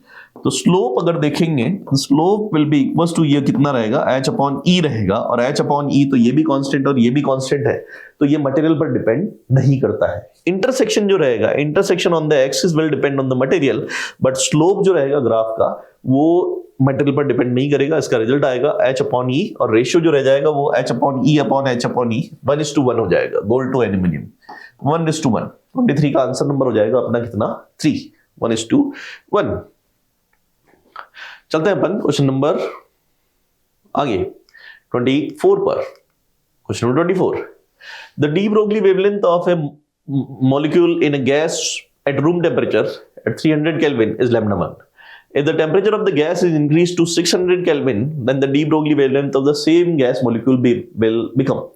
तो अब गैस मॉलिक्यूल टेम्परेचर की टर्म में बात करते हैं तो लैम्डा क्या होता है, that is h upon under root of क्या होता है, 2m_k। और एक गैस मॉलिक्यूल की काइनेटिक एनर्जी जो होती है वो होती है हमारे पास क्या होती है, kinetic energy k, that is 3/2 क्या होता है, 3/2 kT, जहां पर k जो है वो बोल्ट्जमैन कांस्टेंट है। तो अगर मेरे को लैम्डा लिखना है तो ये हो जाएगा h upon under root of 2m, और ये हो जाएगा 3/2 बोल्ट्जमैन कांस्टेंट इनटू t, 2 से 2 कैंसिल। तो अगर अपन यहां पर बात करें then lambda is proportional to 1 upon under root of क्या हो जाएगा, टेम्परेचर। अभी 300 पर लैम्डा 1 आ रहा है, लैम्डा 1 अपॉन लैम्डा 2 की बात करें तो इसका टेम्परेचर, लैम्डा 1 का टेम्परेचर कितना है, 300, और लैम्डा 2 का टेम्परेचर कितना कर दिया है, 600 कर दिया है, टेम्परेचर डबल कर दिया है, तो 1/√2 हो जाएगा। यहां से सॉल्व कर लो भले ही, तो ये हो जाएगा मेरे पास, यहां से ये कैंसिल, विच विल बी √2, और लैम्डा 2 की अगर बात करें तो lambda 2 will be equal to lambda 1 कितना हो जाएगा, lambda 2 will be equal to lambda 1/√2, lambda 1/√2। 24 का आंसर नंबर आ जाएगा 1, लैम्डा 1/√2। चलाते हैं अपन अगले क्वेश्चन पर, question number 25. The variation of stopping potential as a function of frequency of the incident light of the metal is shown in figure. The work function of the surfaces. Work function होता है हमारे पास phi naught that is equals to h nu naught. ठीक है, h nu naught, और ये जो point होता है this frequency is nu naught. तो अगर अपन nu naught की बात करें तो nu naught तुमको दिख रहा है, this is 5 into 10⁻⁴ कितना हो जाएगा, 40। तो इसको अगर अपन देखें चले, h विल बी 6.62 इंटू 10⁻⁴ कितना हो जाएगा, माइनस का 34 इंटू फ्रीक्वेंसी जो हो जाएगी वो हो जाएगी मेरे पास कितनी, दैट इज 5 इंटू 10⁻⁴ कितना हो जाएगा, 14। ठीक है, 5 इंटू 10⁻⁴ 14। ये आंसर जो आएगा वो जूल में आएगा। अभी अपने को आंसर जो दे रखा है वो किसमें दे रखा है, इलेक्ट्रॉन वोल्ट में दे रखा है। तो इलेक्ट्रॉन वोल्ट में अगर मैं इस फाई नोट को कैलकुलेट करना चाहता हूं तो इलेक्ट्रॉन वोल्ट में हो जाएगा 6.62 इंटू 10⁻⁴ इंटू 5 इंटू ये हो जाएगा मेरे पास प्लस का 14 माइनस का क्या हो जाएगा 34 हो गया, तो ये हो जाएगा 10⁻⁻ माइनस ऑफ कितना हो जाएगा 20 अपॉन इलेक्ट्रॉन वोल्ट में 1.6 इंटू 10⁻⁴ कितना हो जाएगा माइनस 19 आ जाएगा। ठीक है, तो अगर अपन यहां इसको सॉल्व करें तो 16 4 64, तो ये अप्रोक्सीमेटली ये 4 टाइम्स कैंसिल हो जाएगा। ठीक है, 5 4 20, तो इधर बन जाएगा 20 इंटू 10⁻⁴ कितना बन जाएगा -1 आ जाएगा। तो अप्रोक्सीमेशन में अगर अपन चलते हैं तो 2 इलेक्ट्रॉन वोल्ट के आसपास अपना रिजल्ट बनेगा, मतलब result will be 2 near by 2 electron volt. तो ठीक है, ऑप्शन थोड़े दूर दूर है, तो ये अपने पास 2 इलेक्ट्रॉन वोल्ट के आसपास अपना रिजल्ट हो जाएगा। ठीक है, तो 25 का आंसर नंबर आ जाएगा अपने पास कितना, 2.07 इलेक्ट्रॉन वोल्ट। कैलकुलेशन प्रॉपर्ली आप इसको सॉल्व कर सकते हैं। चलते हैं अपन अगले क्वेश्चन पर। तो क्वेश्चन नंबर 26 जो है बोलता है that in this reaction, in the given nuclear reaction the approximate amount of energy released will be. ठीक है, इस रिएक्शन में ये जो Q वैल्यू रहेगी, that how much energy will be released, इसके लिए अपने को ये बोल रखा है that given mass of this substance is this much. ये अपने को एनर्जी की फॉर्म में ये मास जो है वो प्रेजेंट करके रखा हुआ है। बी का मास जो दे रखा है वो इतना सारा दे रखा है और c² की टर्म में दे रखा है। ठीक है, और डी के लिए भी अपने को दे रखा है। डी के लिए अगर अपन देखें तो उसका मास जो है वो ये है। हम लोग ये जानते हैं, ये मेगा इलेक्ट्रॉन वोल्ट पर सी स्क्वायर में दे रखा है। हम लोग ये जानते हैं कि एनर्जी जो रिलीज रहेगी, that energy release will be equals to delta M into कितना हो जाएगा, सी स्क्वायर। ठीक है, delta M into c square. तो ये जो डेल्टा एम, ये जो मास दे रखा है, इधर से इधर mass defect, that is basically that is mass of A minus of हो जाएगा mass of B minus mass of क्या हो जाएगा, डी। मींस इधर का और इधर का मास का डिफरेंस इनटू कितना हो जाएगा, सी स्क्वायर। ठीक है, तो अगर अपन याद बात करें तो ये मेगा इलेक्ट्रॉन वोल्ट पर सी स्क्वायर में दे रखा है और अपने को यहां पर सी स्क्वायर से मल्टीप्लाई करना है। तो ये जो मेगा इलेक्ट्रॉन वोल्ट पर सी स्क्वायर, तो सी स्क्वायर से ये सी स्क्वायर तो क्या हो जाएगा, कैंसिल हो जाएगा। और हमें जो रिजल्ट मिलेगा वो बेसिकली अपने को क्या करना है कि इधर से इधर का मास डिफरेंस कैलकुलेट करना है। नंबर आपको सारे प्रॉपरली एडजस्ट करके दे रखे हैं। तो ये बन जाएगा मेरे पास mass of A that is 238.05079। Calculation अपने को इन क्वेश्चंस में थोड़ी सी न्यूक्लियर वाले जो क्वेश्चंस होते हैं इनमें करनी ही पड़ेगी। Minus of mass of B अपने को दे रखा है दैट इज 234.04363 माइनस अगर अपन चले तो ये हो जाएगा तुम्हारे पास 4.00260 ये सब। ठीक है, और ये 931.5 जो है मैं कॉमन ले लेता हूं, 931.5 ये हो जाएगा मेगा इलेक्ट्रॉन वोल्ट पर सी स्क्वायर। और इधर अपने को इस फॉर्मूले में सी स्क्वायर से तो मल्टीप्लाई करना ही है, तो सी स्क्वायर से सी स्क्वायर कैंसिल। इस नंबर को जब सॉल्व किया जाएगा, कैलकुलेशन आपको करनी पड़ेगी। इसका रिजल्ट जो बनेगा that will be 4.25 mega electron volt. तो the energy released in this process will be 4.25 mega electron volt. चलते हैं अपन अगले क्वेश्चन पर। Question given below are two statement out of microwaves, infrared and ultraviolet rays. अगर अपन बात करें rays, ultraviolet rays are the most effective for the emission of photoelectrons from the metallic surface. ठीक है, आउट ऑफ माइक्रोवेव, इंफ्रारेड और ultraviolet की बात करते हैं। तो अगर अपन देखें तो अल्ट्रावायलेट जो होती है यूवी, उसके बाद आता है विजिबल और उसके बाद आता है इंफ्रारेड। और इधर की तरफ अगर अपन बात करते हैं तो वेवलेंथ जो है वो इंक्रीज होती जाती है, यानी कि अल्ट्रावायलेट की जो वेवलेंथ है वो मिनिमम रहेगी। या अगर अपन इसकी फ्रीक्वेंसी की बात करें तो फ्रीक्वेंसी जो है वो मैक्सिमम रहेगी। अब अगर अपन यहां पर बात करें तो फोटो इलेक्ट्रिक इमिशंस के लिए अगर अपन चलते हैं, then for photo electric emission nu should be more than nu naught, यानी कि इंसिडेंट रेडिएशन की जो फ्रीक्वेंसी रहनी चाहिए वो थ्रेशोल्ड फ्रीक्वेंसी से क्या होनी चाहिए, ज्यादा होनी चाहिए। थ्रेशोल्ड फ्रीक्वेंसी से ज्यादा होनी चाहिए। तो अपने पास अल्ट्रावायलेट की वेवलेंथ, या इसको वेवलेंथ की टर्म में बात करें तो वेवलेंथ जो है वो थ्रेशोल्ड वेवलेंथ से क्या होनी चाहिए अपने को, अगर अपन बात करें तो wavelength of incident radiation must be less than और इक्वल्स टू क्या है, थ्रेशोल्ड वेवलेंथ। थ्रेशोल्ड वेवलेंथ से क्या होना चाहिए, कम होना चाहिए। ठीक है, तो इस चीज को लेके अगर अपन चले तो हमारे पास अल्ट्रावायलेट जो है उसकी वेवलेंथ जो है वो मिनिमम होती है। लाइमन सीरीज जो है वो कम वेवलेंथ की सीरीज होती है और जो अल्ट्रावायलेट पे आती है तो इसकी वेवलेंथ कम है। तो जितनी वेवलेंथ कम होगी उतना ही सिस्टम या उतनी वेव जो रहेगी वो फोटो इलेक्ट्रिक इमिशंस के लिए क्या रहेगी, सुटेबल रहेगी। ठीक है, तो ultraviolet rays are the most effective for the emission for the surface. ये बात सही है, इनकी वेवलेंथ सबसे कम और इनकी फ्रीक्वेंसी जो है वो सबसे ज्यादा रहेगी। तो वापस फ्रीक्वेंसी की टर्म में जितनी ज्यादा फ्रीक्वेंसी होगी उतना ही वो वेव जो रहेगी that will be most suitable for the emission. Above threshold frequency, the maximum kinetic energy of photoelectron is inversely proportional to the frequency of incident light. ठीक है, तो अगर अपन यहां पर बात करें तो वापस से इंसिडेंट लाइट की frequency h nu that is equals to h nu naught plus क्या हो जाएगा, km। ठीक है, तो above threshold frequency the maximum kinetic energy of photoelectron is inversely proportional to, नहीं भाई ये तो प्रोपोर्शनल में रहेगा और इनफैक्ट ये तो स्ट्रेट लाइन रहेगी ग्राफ। ठीक है, inversely proportional to frequency of, नहीं गलत हो जाएगा। तो अपने पास statement 1 is correct and statement 2 is wrong. Statement 1 is true but statement 2 is false. इसका आंसर आ जाएगा अपना 27 का 3। Statement 1 is true but statement 2 is false. ठीक है, चलते हैं अपन अगले क्वेश्चन पर। क्वेश्चन नंबर 28 given below are two statement, one is assertion and other is reason. चलते हैं अपन। Binding energy per nucleon is practically independent of the atomic number of nucleus of mass number in the range of 30 to 170। 30 से 170 के बीच में जो binding energy होती है, तो binding energy का जो कर्व आता है वो अगर अपन बात करें तो बाइंडिंग एनर्जी कर्व जो है वो नियरली इस तरह से चलता है, और 30 से 170 में अगर अपन देखें तो बाइंडिंग एनर्जी नियरली जो है वो कांस्टेंट रहती है।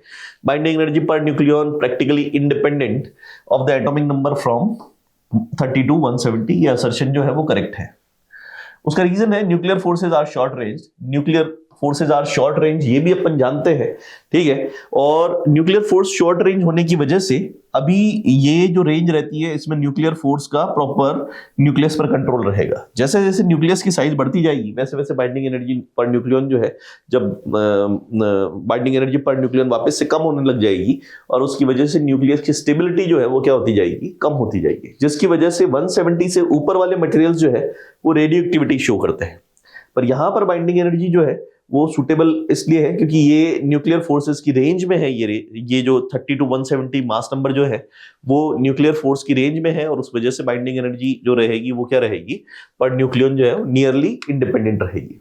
Because right now these mass number, for these mass number the nucleus is stable as these are इनकी जो रेडियस होती है that is in the range of the nuclear forces, तो जिसकी वजह से प्रॉपर कंट्रोल रहेगा। तो ए भी सही है, आर भी सही है, और आर ही इसका क्या है, रीजन है, क्योंकि अभी शॉर्ट रेंज फोर्स पर अभी आप उसी रेंज के अंदर ये न्यूक्लियस आते हैं। न्यूक्लियस की साइज बढ़ती जाएगी तो फिर स्टेबिलिटी क्या होती जाएगी, कम होती जाएगी। Both A and R are correct, but R is the correct explanation of A. 28 का आंसर नंबर हो जाएगा 4। चलते अपन क्वेश्चन नंबर 29 पर। Question number 29, the de Broglie wavelength of an electron having energy E is lambda, ठीक है। If the kinetic energy of electron become E/4, then its de Broglie wavelength will become, तो de Broglie wavelength की बात कर लेते हैं। Lambda equals to क्या होता है, h upon under root of 2m E, ठीक है। अब अपन ने बोल दिया कि अपने पास E जो है वो E/4 हो गया है, तो लैम्डा डैश की बात करेंगे तो इस 4 को ऊपर भेज देता हूँ, रूट में है तो ये रूट 4 तो चला जाएगा ऊपर और इधर बच जाएगा, तो हमारे पास h upon under root of क्या हो जाएगा 2me। और अगर अपन अब लैम्डा डैश की बात करें, lambda dash will become root 4 का 2 और ये हो जाएगा इनिशियल लैम्डा, तो 2 लैम्डा अपना क्या हो जाएगा, रिजल्ट हो जाएगा। 2 lambda will be the result. 29 का आंसर आ जाएगा फर्स्ट। चलते हैं अपन अगले क्वेश्चन पर, question number 30। The ratio of de Broglie wavelength of proton and electron having same kinetic energy, ठीक है। Ratio of de Broglie wavelength, same kinetic energy, तो lambda de Broglie wavelength h upon क्या होता है under root of 2m k। h same है, kinetic energy same है, 2 constant है, then lambda will be proportional to under root of क्या हो जाएगा हमारे पास, under root of 1 upon under root of क्या हो जाएगा m। अपने को रेशियो पता करना है wavelengths of proton and electron, यानी कि lambda proton upon lambda electron अपने को पता करना है, तो this will be under root of, ये हो जाएगा हमारे पास प्रोटॉन का मास और ये हो जाएगा हमारे पास इलेक्ट्रॉन का मास, ठीक है। तो lambda proton upon lambda electron will be equals to under root of, this is mass of electron और मास ऑफ प्रोटॉन तुमको दे रखा है that this is mass of electron into क्या हो जाएगा 1849। मास ऑफ इलेक्ट्रॉन से मास ऑफ इलेक्ट्रॉन कैंसिल और इधर रिजल्ट आएगा 1 अपॉन 1849, जिसका जो वैल्यू होगी दिस विल बी 1 बाई, इसका जो रूट होता है वो 43 होता है, ठीक है। तो 1/43 जो है वो अपना रिजल्ट बनेगा। ये थोड़ी छोटी मोटी कैलकुलेशन है जो आपको परफॉर्म करनी पड़ेगी, ठीक है। तो 30th का आंसर नंबर आ जाएगा 2। चलते हैं अपन अगले क्वेश्चन पर, question number 31। Monochromatic light of frequency इतना is produced by the laser. The power emitted is 2 into 10 raised to power कितना है -3. How many photons per second on an average are emitted by the source? How many photons per second on an average are emitted by the source? ठीक है, तो अपन यहाँ पर बात करते हैं पावर क्या होती है। Power is NH nu by क्या हो जाएगा T। This is energy of the total by the total emitted photons, और पावर की सेंस में बात करें तो पावर हो जाएगा हमारे पास NH nu बाई T। अपने को ये बोला हुआ है how many photons per second. Photons per second का मतलब आपको number of photons per second की वैल्यू पता करनी है, तो number of photons per second will be equals to power transmitted और पावर रिलीज्ड H इंटू क्या हो जाएगा न्यू। पावर की बात करें तो power emitted is 2 into 10 raise to power कितना हो जाएगा -3 अपॉन में अगर अपन यहाँ देखें तो H की वैल्यू आपको दे रखी है 6.63 इंटू 10 रेज़ टू पावर कितना हो जाएगा -34 इंटू, अगर अपन फ्रीक्वेंसी की बात करें तो फ्रीक्वेंसी हो जाएगी 6 इंटू 10 रेज़ टू पावर कितना हो गया तो हमारे पास 14। ठीक है, तो इसको अगर अपन सॉल्व करते हैं तो इसकी वैल्यू जो बनेगी ये हो जाएगा मेरे पास कितना, नियरली अगर अपन चले वो 14 तो 20, और ये ऊपर जाएगा तो 2 अपॉन ये हो जाएगा 6.63 इंटू 10 इंटू ये हो जाएगा 6, और इधर बन जाएगा हमारे पास 14, 30 माइनस का 20, और ये ऊपर जाएगा तो हो जाएगा मेरे पास कितना प्लस का 20, तो 10 रेज़ टू पावर कितना आ जाएगा 17, और एडजस्ट कर लेता हूं तो 15 कर लेता हूं इसको, और 15 पे ये हो जाएगा 200, 36 और 36 से थोड़ा सा ज्यादा, तो ये अप्रोक्सीमेटली 40 के आसपास बन जाएगा। तो 40 के आसपास देखें तो ये बन जाएगा 40 और 5, इसको कैंसिल कर सकते हैं, तो 5 इंटू हमारे पास कितना हो जाएगा 10 रेज़ टू पावर 15। तो number of photons emitted per second will be nearly, एक कैलकुलेशन देख सकते हैं, this will be 5 into 10 raise to power कितना हो जाएगा 15। अप्रोक्सीमेट वैल्यू जो आएगी वो ये आएगी। चलते हैं अपन question number 32। The figure shows the correct variation of applied potential difference with photoelectric current at two different intensities of light I1 and I2, ठीक है, of the same wavelength। ठीक है, इंटेंसिटी की वजह से स्टॉपिंग पोटेंशियल इफेक्ट नहीं होता है। ठीक है, एक स्टॉपिंग पोटेंशियल इफेक्ट होता है जब फोटोन की फ्रीक्वेंसी जो है वो हम चेंज करते हैं।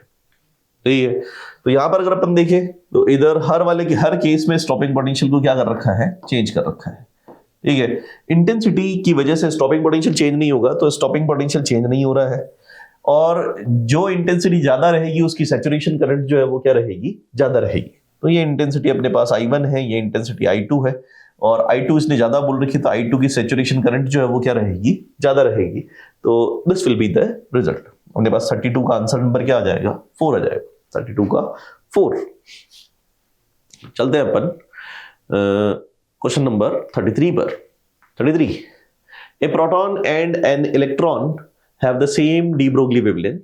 If the Kp and Ke be the kinetic energies of the proton and electron respectively, then choose the correct relation।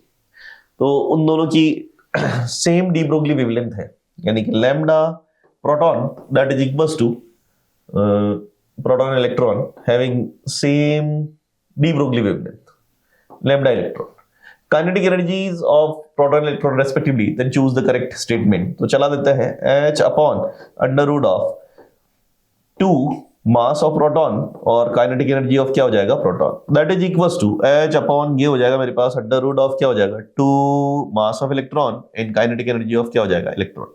ये कैंसिल स्क्वायर कर देते हैं, तो यहां से अपन देख सकते हैं कि रूल जो फॉलो होगा, that is mass of proton kinetic energy of proton, that will be equals to mass of electron and kinetic energy of क्या हो जाएगा, इलेक्ट्रॉन। अब इलेक्ट्रॉन का मास कम होता है तो उसकी काइनेटिक एनर्जी जो रहेगी वो क्या रहेगी, ज्यादा रहेगी। तो kinetic energy of electron will be more than kinetic energy of क्या जाएगा, प्रोटॉन। देखिए kinetic energy of electron will be more than kinetic energy of proton. तो 33 का आंसर नंबर आ जाएगा 3, kinetic energy of electron will be greater than that of proton. Question number 34 जो है वो ये बोल रहा है the de Broglie wavelength of an electron is same as that of proton. ठीक है, if the velocity of electron is 25% of the velocity of light, velocity of electron is 25% of the velocity of light, then the ratio of kinetic energy of electron to the kinetic energy of photon will be. ठीक है, तो देखो भाई अपने को ये बोल रखा है the de Broglie wavelength of electron, de Broglie wavelength of electron क्या हो जाएगा, lambda of electron that is equals to और सेम एज ऑफ फोटॉन। ठीक है, तो लैम्डा ऑफ फोटॉन ये बोल रखा है, फोटॉन का वेवलेंथ और इलेक्ट्रॉन का वेवलेंथ बराबर है। वेलोसिटी ऑफ इलेक्ट्रॉन की बात कर रखी है, तो वेलोसिटी ऑफ इलेक्ट्रॉन अपने को दे रखा है that v that is equals to 25% of velocity of light, यानी कि c/4 दे रखा है। ठीक है, then the ratio of kinetic energy of electron to the kinetic energy of photon will be, kinetic energy of electron और photon का ratio पता करना है। तो पहले तो काइनेटिक एनर्जी की बात कर लेते हैं, kinetic energy of electron upon kinetic energy of photon. ठीक है, ये होता है हमारे पास, काइनेटिक एनर्जी ऑफ इलेक्ट्रॉन को लेके चलते हैं तो ये हो जाएगा मेरे पास ½ mv²। ठीक है, this is mass of electron. और kinetic energy of photon, photon के लिए अगर अपन बात करें तो काइनेटिक एनर्जी ऑफ फोटॉन जो होती है वो E that is equals to क्या होता है, hc/ क्या हो जाएगा, लैम्डा। ठीक है, तो इसको मैं अभी E रख देता हूं, that is this is E। ठीक है, आगे चलाते हैं, half this is mass of electron और इसकी वेलोसिटी तुमको c/4 दे रखी है, तो c/4 का क्या हो जाएगा, होल स्क्वायर अपॉन में क्या हो जाएगा E। यहां से अगर अपन देखें then kinetic energy of electron upon kinetic energy of photon will be equals to, ये बन जाएगा ½ मास ऑफ इलेक्ट्रॉन ये हो जाएगा सी स्क्वायर अपॉन में क्या बन जाएगा 4 स्क्वायर 16 इंटू ये कितना आ जाएगा ई, ये बन जाएगा half M C square upon 16 into E. जबकि ये जो है मास ऑफ इलेक्ट्रॉन चल रहा है, ये एम सी स्क्वायर फोटोन वाला नहीं है। अब इस कैलकुलेशन को यहां से अपन क्या करेंगे, थोड़ा सा एडजस्ट करेंगे। लैम्डा ऑफ इलेक्ट्रॉन जो होता है उसको अगर अपन यहां लेके चलते हैं तो लैम्डा इलेक्ट्रॉन जो हो जाएगा वो क्या हो जाएगा मेरे पास एच अपॉन एम बी, ठीक है, मास ऑफ इलेक्ट्रॉन, यहां से अपन लेके आएंगे। और लैम्डा फोटोन जो है वो क्या होता है, लैम्डा दोनों का इक्वल है, तो ये हो जाएगा हमारे पास lambda that is H C upon क्या हो जाएगा एच सी अपॉन ई, ठीक है। और इसकी वैल्यू दे रखी है एच से एक तो एच कैंसिल, यहां से 1 अपॉन एम, और ये दे रखा अपने को कितना है, दिस इज सी, तो सी बाई 4 दे रखा अपने को, ये this is c by 4 that is equals to c upon क्या हो जाएगा ई हो जाएगा। तो अपने को ये कैलकुलेशन इसलिए करनी पड़ रही है क्योंकि अपने को उधर मास की वैल्यू पुट करनी है, ठीक है। तो चलाते हैं इसको आगे, यहां से अगर अपन देखें तो 4 को ऊपर भेज देता हूं, 4 अपॉन एम इंटू कितना हो जाएगा c, that is c upon क्या हो जाएगा ई। यहां से अगर अपन देखें then m into c square will be equal to क्या हो जाएगा 4 टाइम्स ऑफ ई आ जाएगा, where m is mass of क्या हो जाएगा इलेक्ट्रॉन। तो m इंटू सी स्क्वायर की वैल्यू 4 टाइम्स ऑफ ई हो जाएगी, तो 1/2 m into c square that is 4 times of E upon में क्या चल रहा है तुम्हारे पास 16 ई चल रहा है। तो ई से ई कैंसिल, 4 16 4, तो हमारे पास kinetic energy of electron upon kinetic energy of photon जो हो जाएगा that will be equal to 1 by कितना हो जाएगा 4 और 2 8। एक बहुत ही बढ़िया क्वेश्चन, 34 का आंसर आ जाएगा 1:8, 1/8। चलते हैं अपन अगले क्वेश्चन पर, question number 35 that is two sources of light emit with power of 200 watt. The ratio of numbers of photon in visible light emitted by each source having wavelength 300 nanometer and 500 nanometer respectively. ठीक है, दो source है और उनकी power जो है वो 200 what they रखी है। Ratio of number of photons, तो अगर अपन पावर की बात करते हैं तो पावर जो होती है वो क्या होती है, that is N H nu upon क्या हो जाएगा हमारे पास N H nu upon T, ठीक है, एनर्जी अपॉन टाइम। हम लोग को ये बोल रखा है पावर सेम है और हम लोग को ये बताना है कि वेवलेंथ जो है दैट वेवलेंथ्स आर 300 एंड 500। तो वेवलेंथ की टर्म में अगर अपन बात कर लेते तो power will be equals to n h C by क्या हो जाएगा लैम्डा इंटू टी हो जाएगा, n h C by lambda into T.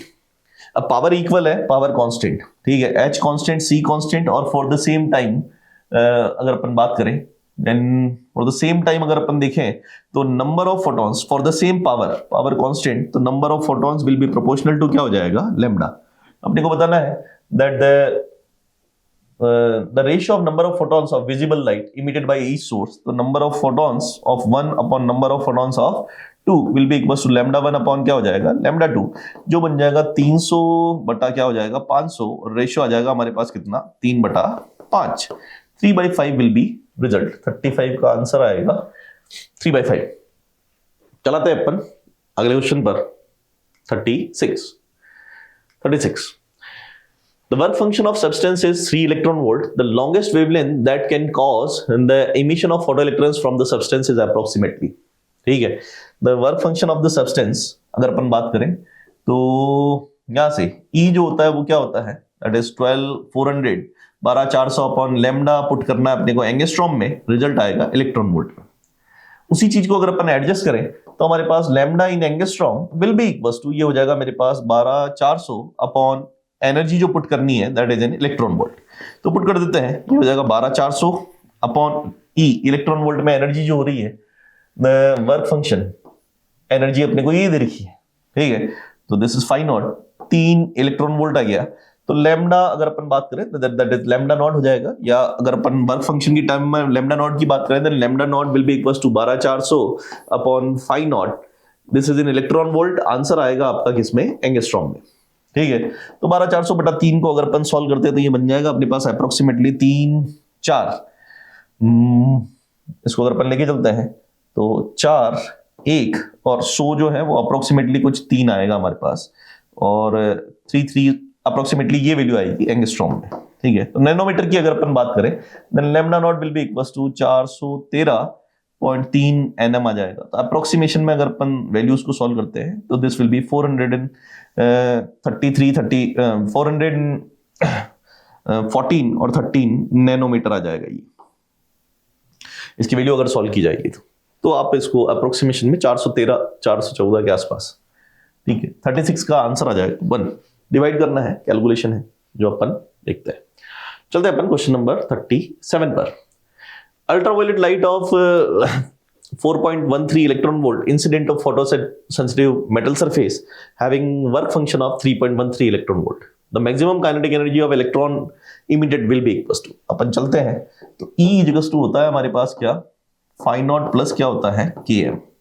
तो Km की बात करते हैं तो वो हो जाएगा हमारे पास कितना, E माइनस फाई नॉट। तो E की वैल्यू दे रखी है तुमको कितना 4.13 और फाई नॉट वर्क फंक्शन दे रखा है 3.13, तो रिजल्ट आ जाएगा अपने पास kinetic energy will be equals to 1 electron volt. Kinetic energy will be equals to 1 electron volt. ठीक है, तो चलते हैं आगे।